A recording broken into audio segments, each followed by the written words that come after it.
The DNA molecule is a double helix consisting of two major segmented strands that spiral clockwise.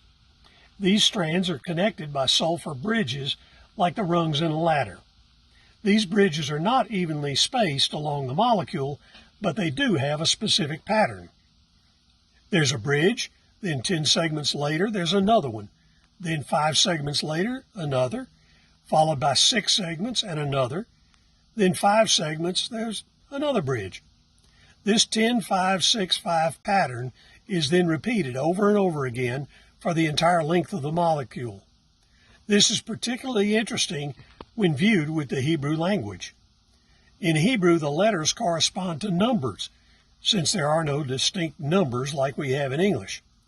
In Hebrew, the number 10 is the letter Yod, or Y.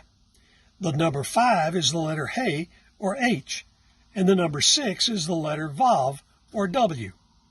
Therefore, the pattern that is found in the DNA is Yod He Vav He.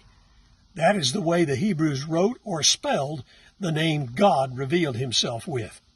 So God's very name is found repeatedly in the structure of the DNA molecule.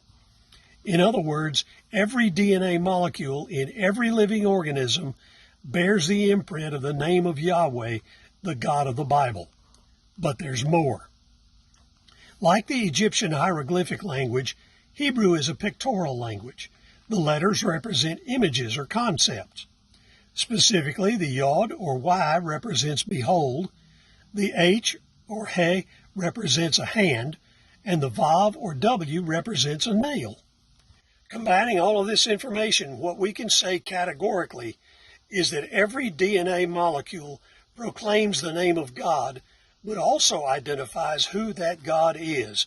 It is saying, behold the nails in my hands.